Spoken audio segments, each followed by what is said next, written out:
Happy Saturday. It is May 10th, 2025, and you are listening to Morning Meeting. I'm Ashley Baker in London. And I'm Michael Haney in New York City. We are two of your airmail editors who are here to hopefully entertain you. But first, the news. For the first time ever, an American has been elected the Pope. Cardinal Robert Francis Prevost, a Chicago native, is now Pope Leo XIV, the leader of 1.4 billion Catholics all over the world. And Trump has announced the first of what is to be many trade deals with, surprise, surprise, the United Kingdom. It leaves in place a 10% tariff, but some of those tariffs on British steel, aluminum, and automobiles will be pruned back. That is good news for those of you who are still jonesing for a Range Rover. Meanwhile, conversations around Greenland, of all possible places, continue to heat up as Trump is still expressing interest in colonizing the island. Are we allowed to call it that, colonizing? I don't know. But at any rate, as usual, airmail is the antidote to all of this news of the day. They sure are. First, many of you may recall a powerful investigative story we published last year on a mysterious cancer surge at Roanoke College. Well, a year later, the school's students, faculty, and young alumni are still searching for answers, and our writer, Claire Malot, is going to join us with her update on her story. Then, Lee Giangreco has her report on why so many foreigners, as well as American citizens living abroad, are now afraid to travel to, of all places, the United States. And finally, it's May, which means summer on the South Fork of Long Island is only weeks away. So what are the surprises that renters and residents can expect? Well, Carrie Monahan will have her report on the general store in the small town of Sagaponack and its new proprietor, who turns out is a billionaire. So Ashley, where would you like to begin today?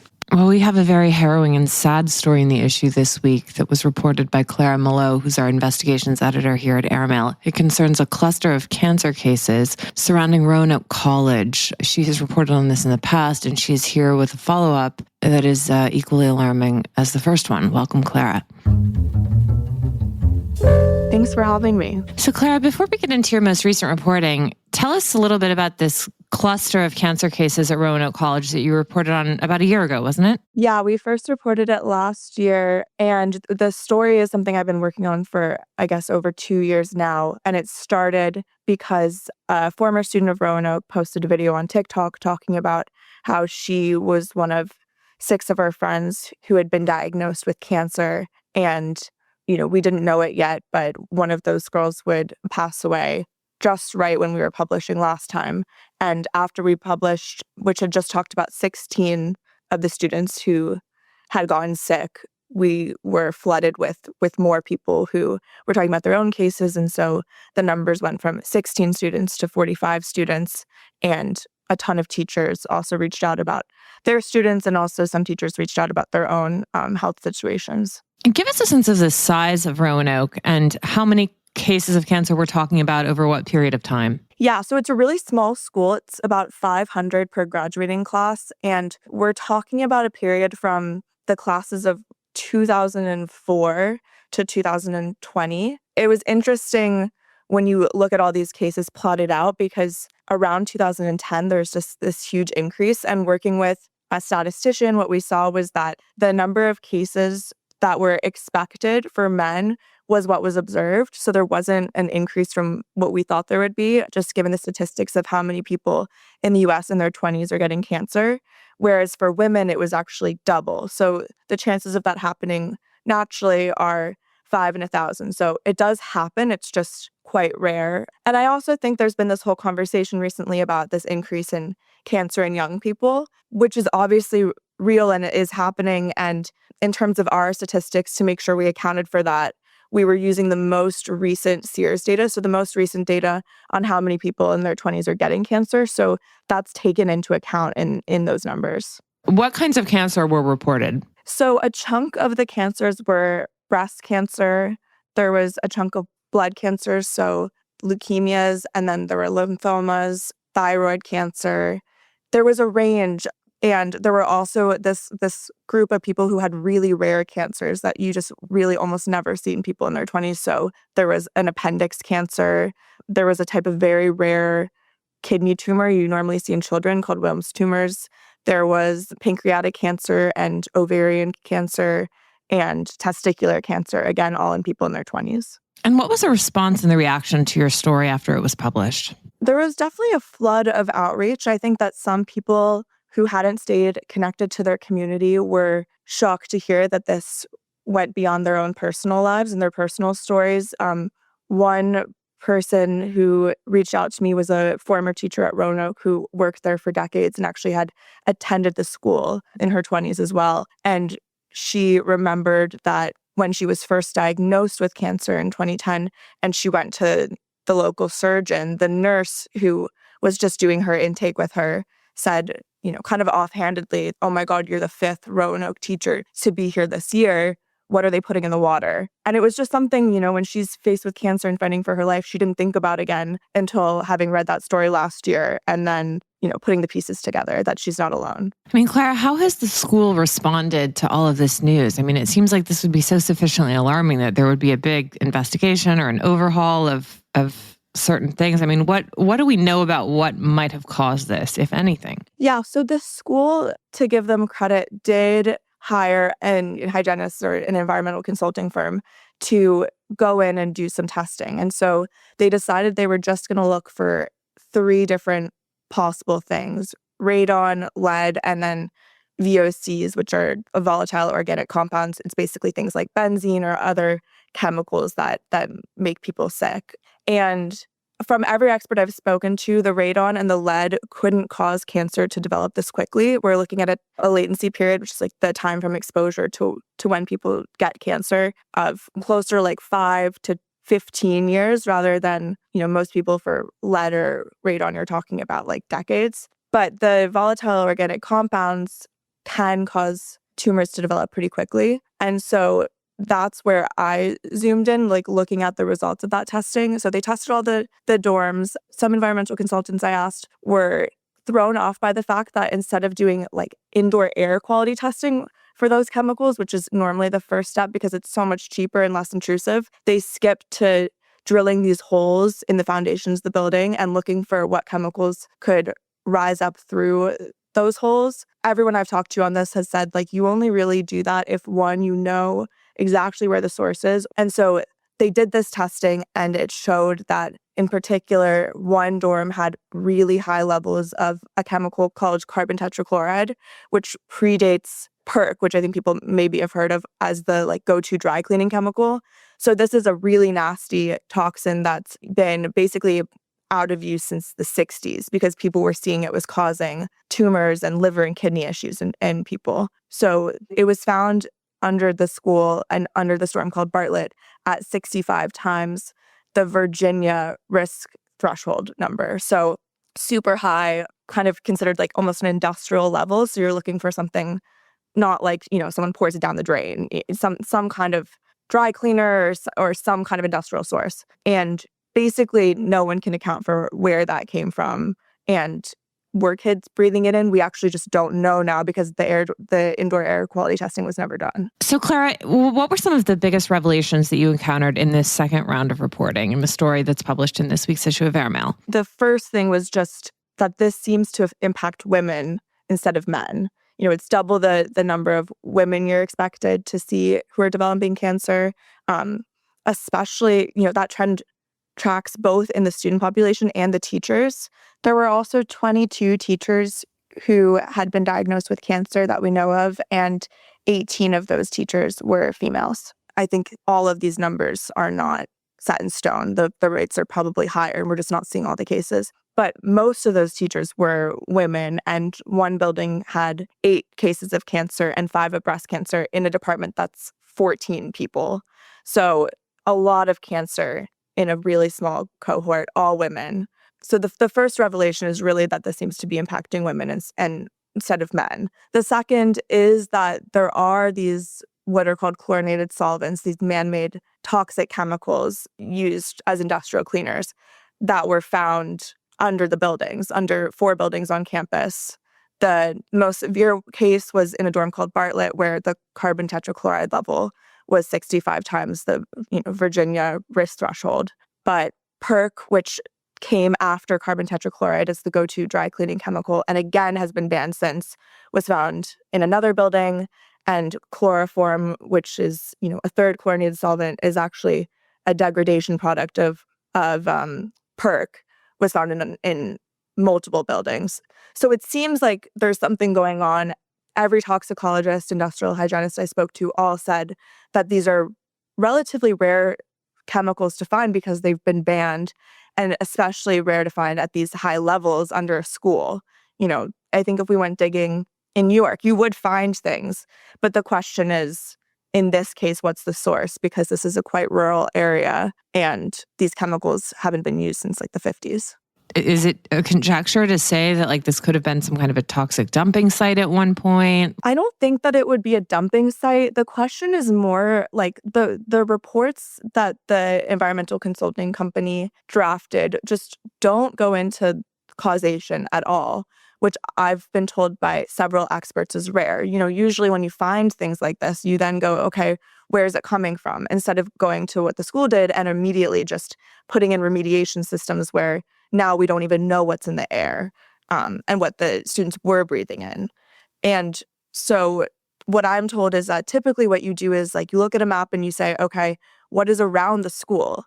What possible dry cleaners, what possible industrial sources were there? Because these chemicals can stay in the ground for a very long time. They don't break down. That's part of why they're dangerous. So it's not necessarily like the school itself was some kind of dumping ground, and we actually know that it wasn't because the school has been there for so long, and you're able to see what had predated it. It was just farmland, but that doesn't mean that the surrounding areas have been adequately examined for possible sources. Is this impacting admissions? I mean, I can't imagine reading these reports. I'd be withdrawing from the school immediately if I were a student there. I mean, what's been the fallout on that front? Admissions have been down in general. I think a lot of small liberal arts schools have just been struggling so much recently. And so my aim is not in any way to hurt the school in unnecessary ways. But if people are getting sick, they deserve answers and they do want answers. And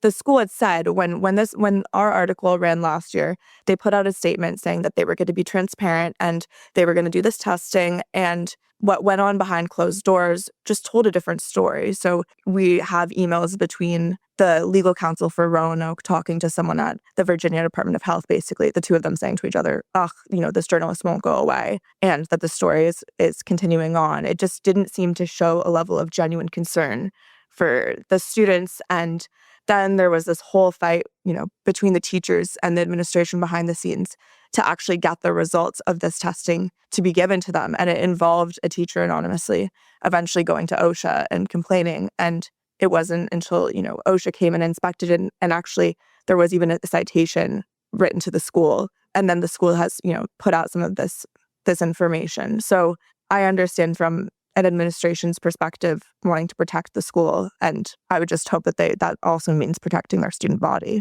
Well, Clara, thank you so much. It's such a fascinating and horrifying story, and it really deserves to be read in full in the issue of Airmail this week. Thank you again for joining us.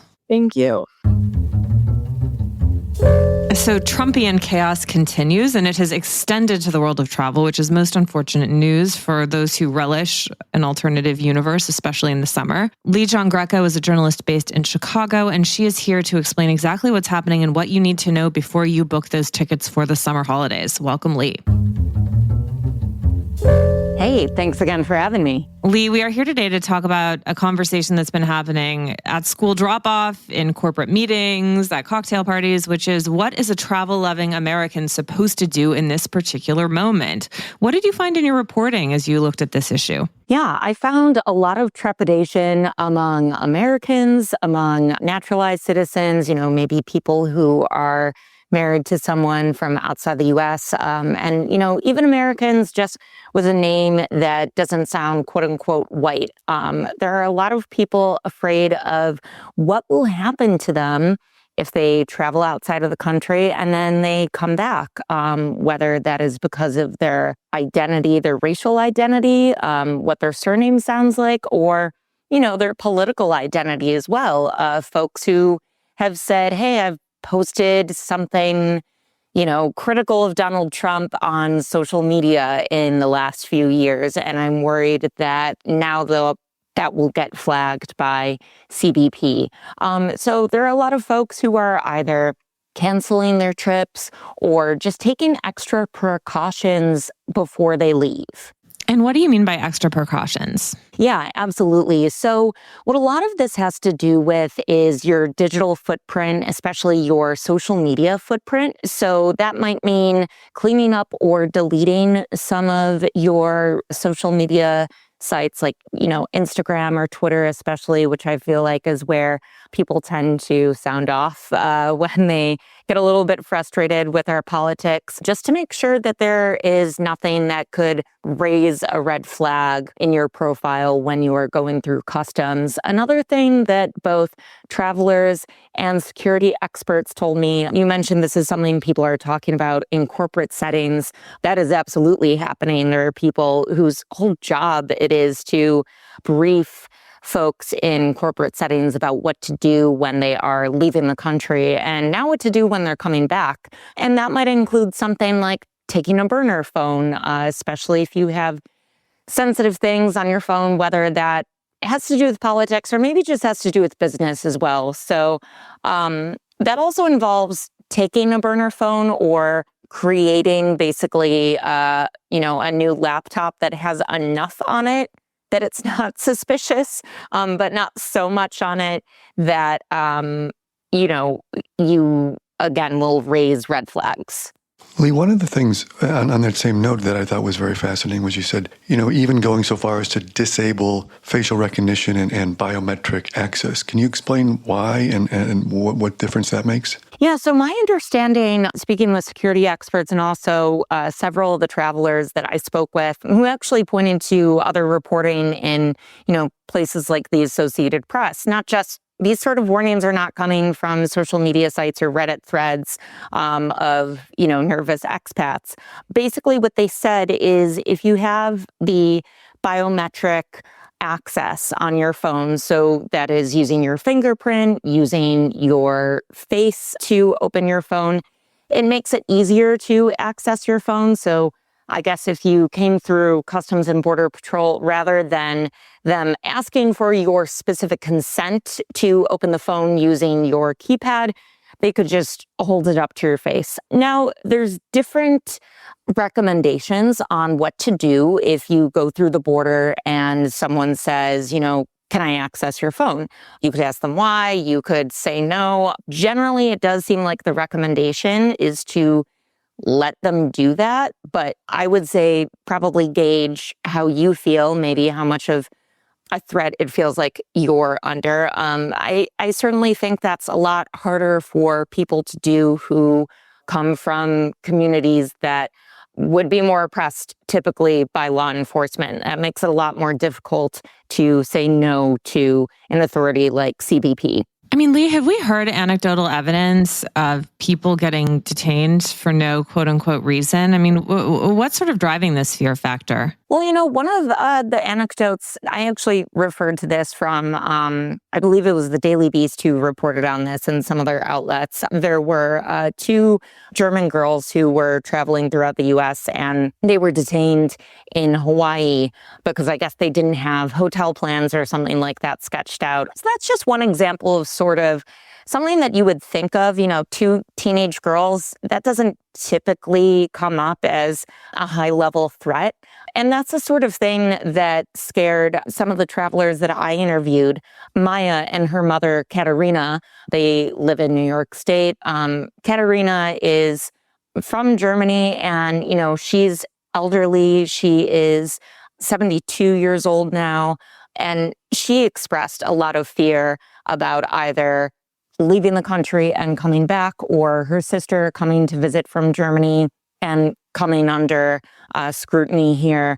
So I think this is really something that is scaring a lot of people because they are hearing stories about, say, like a Canadian woman who was being detained at the border. And again, that is not something that you normally hear. Maybe it has to do with like a drug offense or something like that. Usually you have to be carrying something or doing something that would flag this for customs. And Lee, have you heard anything sort of from the European tourism sector about how this is all impacting travel especially in Europe? Because, we know that for the last few years, the American market, especially since COVID, has been so instrumental and key for, European luxury hotels and cruises and tour guides. And it seems like that's really falling off this summer, not only because of the uncertainty around surveillance, but also because of the economic uncertainty caused by these trade wars. Actually, when I started this story, I was asking luxury travel agents if they were feeling any fall off or any impact from the fear that Americans going abroad would face anti-American sentiment. And at least from mostly the luxury sector, and then I did speak with some other travel agents that book, smaller groups and that sort of thing. I don't think they're feeling it yet. Again, it's too early to say. I think Americans, even if there is a security threat, they're still coming off of COVID and that pent-up demand for travel. They still want to go abroad. And as you mentioned, Americans, are one of the strongest travel groups in Europe. They are still welcomed in Europe despite our interesting political climate here, I guess I will say, because they are such a strong force in tourism and frankly tend to spend a lot of money. So check back in and say like July or September, and then I think we'll have more numbers from that. It is pretty extraordinary just to note that. We're in a moment now where countries like Germany are issuing travel advisories to their citizens to think twice about coming to the United States. That is, I just want to say, that's the top line sort of like extraordinary moment there. It's fascinating and horrifying to see that from, not only our allies, but I think that family I mentioned earlier who came from Germany, there's this strange repeat of history and really tragic for someone like them to go through because, a lot of those people came to America to escape being kept in country or being under a regime that is in a high security state. So I think it's very strange for a lot of people from Europe or other countries to see this happening in America. Well, Lee, thank you so much. This is such a fascinating issue, and I'm sure we're going to be speaking to you more as it unfolds over the summer. Yes, thanks again for having me. Thank you, Lee. Michael, this is not going to stop us, right? Like our passports are still going to get the workout that they've come to rely on in these next few months. Yeah, but maybe turn off your facial recognition. Fair enough. Burner phones for all. It'd be good for us, Michael, to get off the old iPhone and onto a Nokia. Go analog. I'm tempted. I really might. All right. Well, speaking of analog and old school and the way things used to be, Carrie Monahan is here to bring us back to the Hamptons, or rather to bring us into the Hamptons of the future and the story of the Sagaponack General Store. Now, who knew penny candy was going to become an international phenomenon? But when that penny candy shop is run by a fabulous billionaire, of course, everyone is going to be talking about it. Carrie is a Brooklyn-based writer and producer, and also our unofficial Hamptons expert. Welcome, Carrie. Thank you. Good to see you both. Well, Carrie, we are very envious of you and your reporting beat, which is, of course, the Hamptons at this particular moment in the cycle of the calendar year. You are out there reporting on the breaking news stories that we simply cannot live without. And we have to talk about the Sagaponack General Store. Who knew that this was going to be a headline maker? But tell us about it. What's going on there? Yeah, so the Sagaponack General Store was this historic institution in Sagaponack, which is a village within the town of Southampton. And for almost 150 years, it was in operation. It opened in 1878, initially as a post office. And then a couple decades later, it was bought by a member of the Hildreth family. And if you've spent any time in the area we now know as the Hamptons, you've probably seen the Hildreth name somewhere. Forever, they had sort of department store in both East and Southampton. They are descendants of some of the earliest white residents of Southampton. But in its early days, this general store ran as a real general store back when Sag Main was a horse-drawn highway. They sold things like snuff and washing powder and canned goods to fishermen and farmers. And the store stayed pretty true to its roots for the next, 100 years or so, even as the Hamptons developed around it. Even in 1975, sort of before the Hamptons became kind of this playground for wealthy people from the city that we know it as now. It was seen as this nostalgic place. But during COVID, it unfortunately closed. And a year later, somebody bought it. There were a lot of rumors because, like a lot of these property purchases out east, it was done by an LLC. But it turns out it was bought by a woman named Mindy Gray, who also happens to be a billionaire. I mean, this is really the kind of project I can get behind, Carrie. I mean, we need better general stores, especially in the Hamptons, where we're really suffering, right? You know, Cinderella just doesn't cut it. But it sounds like she's done something really clever and creative with the Sagaponic General Store. So what's it like for a consumer? It was amazing. I spent a lot of money there. I'm now drinking the cold brew that I bought there, Dreamy Coffee, which used to be sold at Modern General in Sag Harbor, but that recently closed. And so I'd really been looking for Dreamy Coffee. I know, or it was shocking when it's now a Henry Lair. But so they sell Dreamy Coffee. They have penny candy, which, you know, I think Mindy Gray is really interested. She said she's interested in preserving the history. It still is a working post office, which, you know, she noted is really important to the community because Sagaponic does not have mail delivery. And so during the construction, which took like 4 years, the post office was in a trailer somewhere nearby. But as a consumer, I mean, it was amazing. I have an important question. So is a penny candy still a penny if it's run by a billionaire? No. I think I spent like $16 on penny candy. I mean, if it's run by a billionaire, the penny candy should be free. But that's just my point. But it should be like, you know, like matches or toothpicks on your way out. But I mean, this woman, Mindy Gray, she's not simply a billionaire. She's also the wife, as you report, of a man named Jonathan Gray. And what's his background as well? Because that's where it gets really interesting and really Hamptonsy, right? Yeah. So Jonathan Gray is the COO of Blackstone. And there is like a touch of irony, I think, to this story. And she was perfectly nice. It's a little cosplay-y in a way to see her, you know. I think she really does care about the community and the store and the history and all of that. But sort of to see this billionaire's wife, or I guess she's a billionaire, considered a billionaire herself, but, you know, in her apron, stocking the penny candy and stocking the shelves. It's a little bit funny, but especially given her goals of, you know, she really, when I spoke to her, emphasized the importance of the community and wanting this to be a place where like generational farming families and weekend trippers and artisans all congregate, and writers and etc. It's sort of funny given, I think, especially in even recent weeks in the New York Times, there was a big piece about Blackstone's role in the housing crisis. So it is a little bit funny, I would say, just, you know, this emphasis on community and this sort of history of the Hamptons, given that companies like Blackstone are in part the reason why the Hamptons has become what it is. So, now, of course, it takes a billionaire to revitalize a general store in the Hamptons, right? Like, no one else would be able to do it otherwise. Yeah, I agree. I think this general store sort of encapsulates the story of the Hamptons as we've come to know it. And this desire to like sort of preserve this regional, like cultural specificity and history. But yes, it's being funded by a Blackstone billionaire.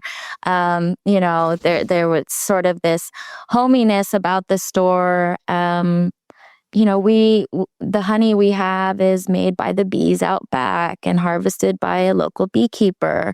But the honey is also $42, you know. Hey, now. And it's not that different from other businesses in the area. You know, Loaves and Fishes, or as some people call it, Thieves and Fishes, is just down the street. And I think, in my opinion, a worse quality product at, you know, even higher prices. But, you know, Amber Waves Farm and Amagansett is doing something similar, but with more of like a farming vibe. And a highly collectible trucker hat, it must be said. Yes. I mean, I wear the Balsam Farms trucker hat, but this general store also has its own merch. No trucker hats, but I think the baseball caps are like $35 if you're interested. The thing I always loved about general stores, like when you go away, is like they were sort of like the one place where you had to get democratized, right? It's like you were in the hands of the locals. You had to sort of like you were on, things slowed down. We don't have everything yet. Okay, you have to adjust. Now, I mean, it's sort of like, for those of you who are old enough, there's a show called Green Acres. It's almost like, Mr. Drucker at the store. And okay, so we've got all the bougie accoutrements. How's the service? Are the people nice, or are they just like dingbat Gen Z people? What do we got? Okay, well, as someone on the cusp of Gen Z, I take offense at that, but that's fine. We'll move past it. No, the employees are so nice. I wanted to hate it, and I sort of came in with, an attitude like this is going to be so ridiculous. And in many ways it was, but I mean, I would definitely go back. I had a great time. So this is going to be your summer happy place. Maybe. Well, Carrie, thank you so much for this great story. We love seeing you. We love reading your work, and we can't wait for the next. Thank you.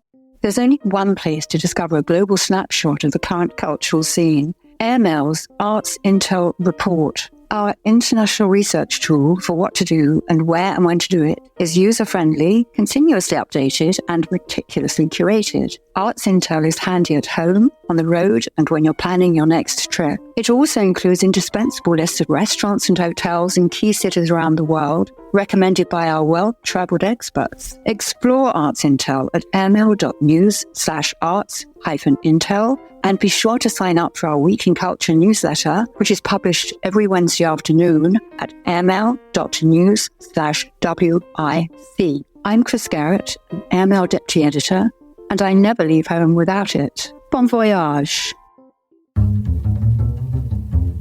Michael, it is the weekend. We are not going to the Hamptons, but I know you have something cultural or enjoyable you can recommend to us.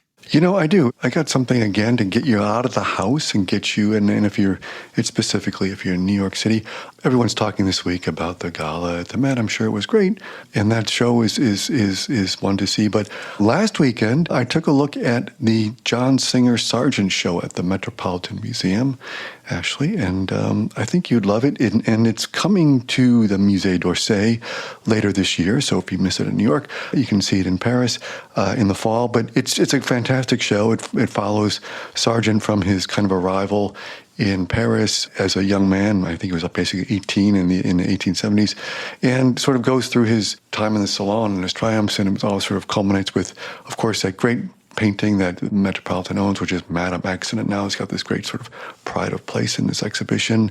It's a terrific show, looking at the sort of one of the great masters of the Belle Epoque era. So highly recommend you can get to see it in New York City, or get your ticket in advance when it comes to the Paris in the fall. It's John Singer Sargent at the Metropolitan Museum. And you, my dear, what do you have for us? Okay, well, before we get to the Tina Fey, Steve Carell remake of The Four Seasons, which I'm sure you've seen, right? No, but I've heard mixed things, but I want to know what you think. Well, we can skip it then, because I did love the original Alan Alda film, and I thought, how can Tina Fey and Steve Carell be so profoundly unfunny? And yet here we are. I don't know. My husband is giving it more of a chance than I did. I watched the first episode and it lost me. But anyway, I did see something magnificent, which is another exhibition. So if you hate art, now you can just turn off the episode. But David Hockney 25 at the Fondation Vuitton in Paris, extraordinary and so inspirational. I mean, he is 92 years old. He's still working more prolifically than ever. This exhibition was just fantastic. I mean, it was packed in there body to body, and it had 400 of his works, including, frankly, a lot of very recent things, especially things that he's made in the past 25 years. And it's so amazing to see all of that together, sort of curated with his vision in mind. And, when you walk right into the museum, it has this great neon saying scrawled on its exterior, which is, "Do remember they can't cancel the spring." And it just sets the tone for what is really a rejuvenating and life-affirming show of the work of one of the great artists of our time. So it's David Hockney 25 at the Fondation Louis Vuitton in Paris. It's on through August 31st. Fantastic. Well, we wish you all a wonderful weekend full of John Singer Sargent, David Hockney, and no bad shows on Netflix. Michael, will you please read us out? And if you're here in America, happy Mother's Day to all the mothers out there.